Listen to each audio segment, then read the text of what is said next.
Hi everyone, this is Dan, and this is One Piece 3-in-1, volume 34, 35, 36, the Water 7 arc.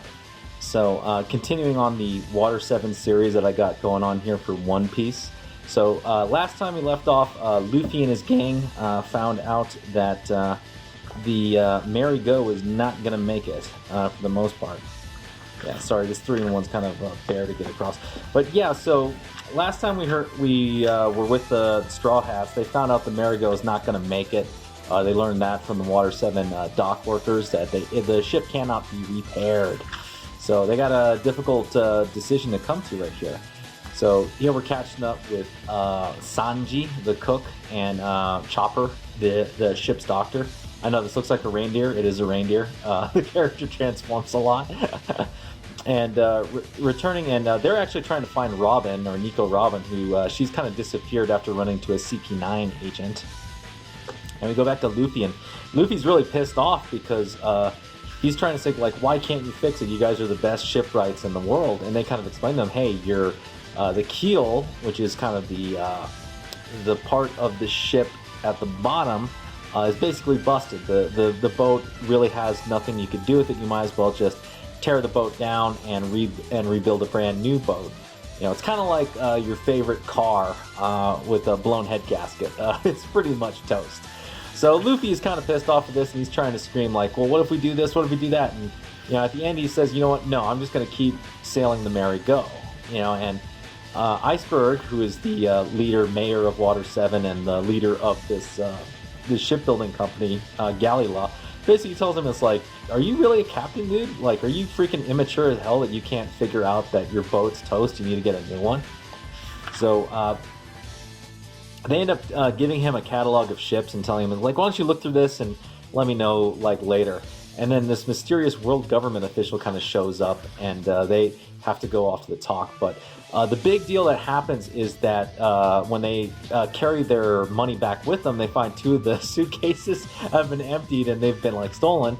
And Usopp, the guy with the long nose, not the shipbuilder guy with the long nose, not this dude, but the different one, he's missing. So they kind of go and chase after him because they kind of figure out that the Franky family kidnapped him and the money.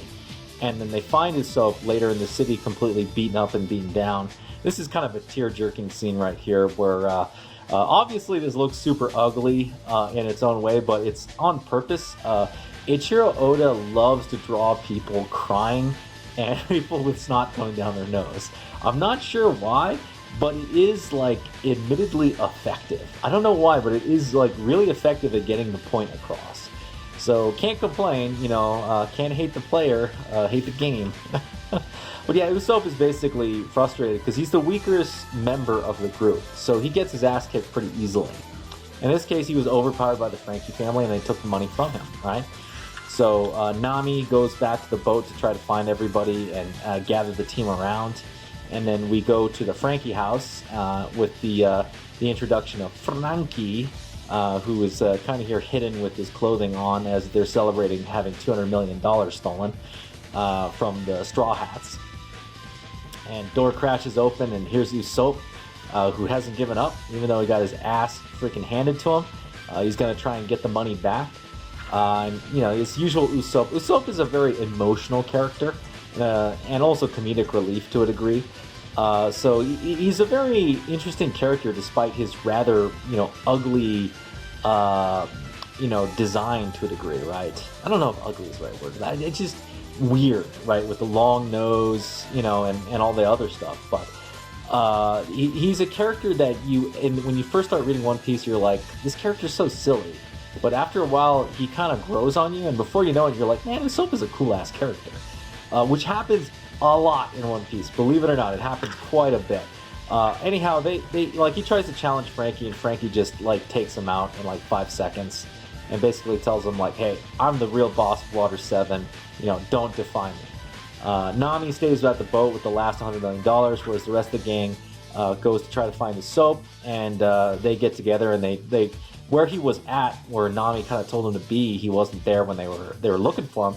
So then they go over to the Franky house, and they find, this is a great sequential art, by the way.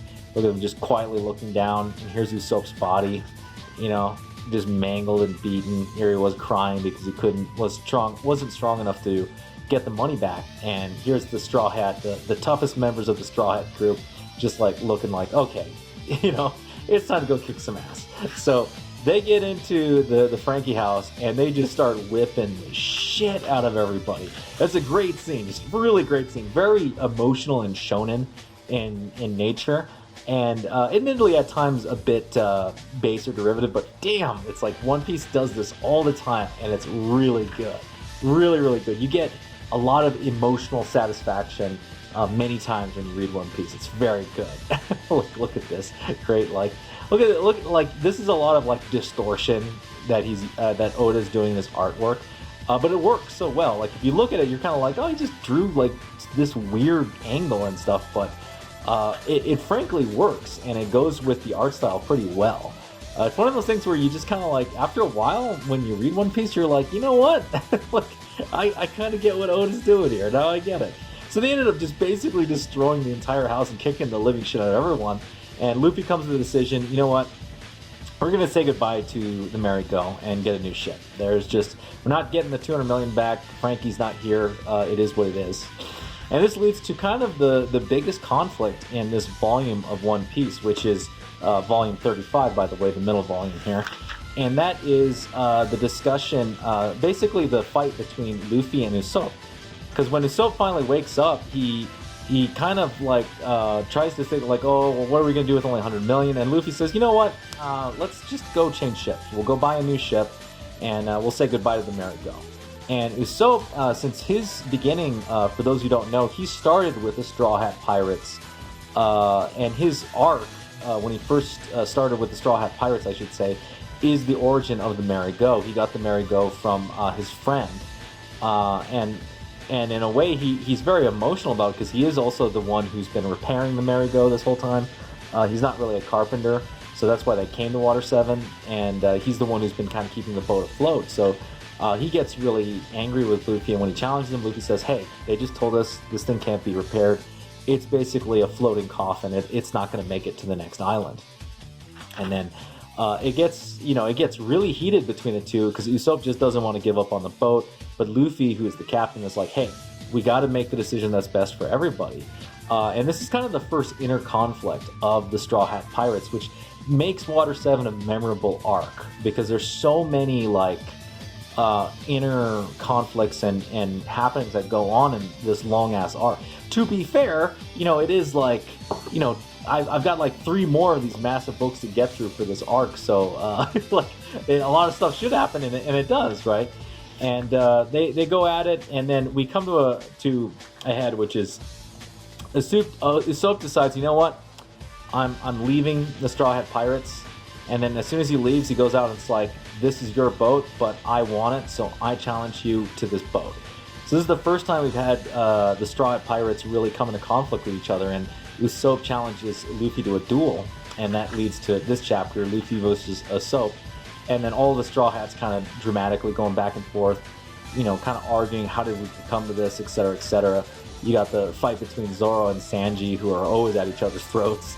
And you got this really sad scene with Chopper, who's really bummed out because he's really good friends with Usopp and really close to him, right? Then we get to the duel, and for most people who are like reading up until this point, they're just like, this is kind of a joke. Usopp is so weak, and Luffy is like a freaking monster, especially when it comes to fighting, which is typical of shonen protagonists, right? They're always kind of overpowered, and because of the escalation arcs that shonen manga tend to have, they just get even more ridiculously overpowered. Case in point, Dragon Ball Z. The fight is actually very well written by Oda, and he kind of shows that Usopp, despite being so weak, he's a very clever and smart guy, and ultimately resourceful. And there's a reason why the character is very memorable to people who've gotten into him this entire time, right? Remember, at this point, One Piece has been like several years, like I think 5-7 years in, that when this arc started up. But yeah, he uses all of his tricks to really confound Luffy and get at him. He's using a lot of the items that he obtained from Skypiea, which is a previous arc that they just finished. And and he actually gets the upper hand on Luffy and controls the fight for the most part up until the end. And here Luffy gets very serious, and basically starts just wrecking on him, and he gets Usopp is able to get one last hit on him with an impact dial, which is a device that he got from Skypiea, but it's pretty much over at this point because Luffy's just too strong, and he ends up just crushing him and defeating him at this point. And there's really the sad part right here, because Luffy, deep down inside, he doesn't hate Usopp or dislike him. He understands where Usopp is coming from, but he's the captain. He has to make the decisions that are best for the crew. And that's really where it comes down to. This is a very emotional, heart-rending chapter for the team, right? And this is very much the manga style, right? Pages are not just spent to tell the story necessarily in the art, but also to show the emotional reaction of the characters to what's going on in the story. One of the drivers to why the page counts are usually so high in manga, and also, to be perfectly honest, it's one of the things that manga does that I think American comics need to do a better job of, right? Just this emotionalness, this humanness that comes from the characters. That a lot of the classic comic books have this, but most of the modern stuff not so much, right? So it's kind of a breaking of the team for the most part. They abandon the merry-go because the ship just isn't going to make it, and they leave Usopp with it, and they head off to Water 7. They get a hotel and everything, and then this is where things kind of twist around in the plot. So Iceberg was attacked in his home, and what ends up happening is when Iceberg wakes up, he realizes that the person he remembered attacking him was Nico Robin. As a result, the Straw Hat Pirates get basically blamed for his assassination attempt. But that comes up in a little bit as Franky returns from spending all the $200 million and his house is completely crushed. And he's basically pissed off. It sets another subplot of Franky getting his revenge on the Straw Hat Pirates. So, and then you also get this scene right here, which explains the Agua Laguna, which you'll learn about in the next volume. It's essentially a big storm that occurs. It's like the El Nino of this island. So they get over, and the Straw Hats, who they were going to buy a ship from Iceberg, so they're kind of worried about him. So they decide to go out and investigate, who would want to try to kill him. And while they're waiting outside of his home to hear what the results are, they don't realize that the dock workers are after them. Here comes this character. So Franky, for those of you who don't know, this arc has been on for a while, so I don't feel bad spoiling it. Franky becomes a member of the Straw Hat crew, but his introduction is not only kind of hilarious, but also a bit on the edge of annoying. So as a reader, as you're going through this arc in One Piece, you're like, this guy is so ridiculously annoying. Like how could this character, how could anyone like this character?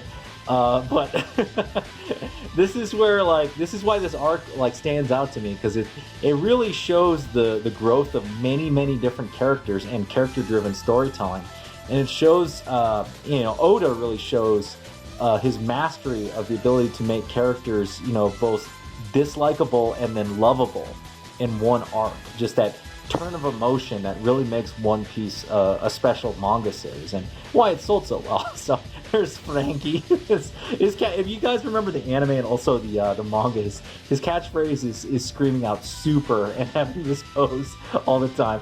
Of course, it's super with a Japanese, very English accent, so it's like Supppaa. Super!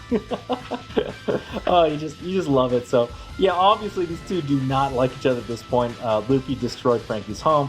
Franky basically crushed Usopp and stole 200 million berries, as they call it. I don't know why I keep calling it dollars. It's berries. That's the currency in One Piece. So Franky and Luffy are just gonna freaking Barbarossa. Goddamn it. Sorry, I can't help but laugh every time I see this shit. And I've been seeing it for many years too, because this has been around for a while. I just still can't fucking stop laughing at this crap. And they go at it, and in the middle of their fight, it's revealed to the dock workers that work for Iceberg that hey, it was Nico Robin who attacked, or tried to assassinate Iceberg, and here comes the dock workers to get their revenge on Straw Hat Luffy, and that's kind of the cliffhanger we're left at the end of volume 35. So I know this is kind of taking longer than usual. This is manga, so it's pretty decompressed, right? But as you can tell, for the number of pages, and what happens in it, it's absolutely a deal to pick up these books and enjoy reading them. And if you've never read One Piece, I highly recommend it as an exemplar of shonen manga. I don't think there is one series that really encapsulates shonen manga and escapism and adventure better than One Piece. If you can get over the art style, right? The art style is a little bit rough for some people, but if you can get over it, oh my god, this series is so good. Anyhow, that's the video. Let me know what you think. If you like this video, please hit the thumbs up. Subscribe if you haven't subscribed. Hit the bell for notifications. You got any comments about One Piece, Volume 35, the Water 7 arc? Leave it down below, and I will see you next time.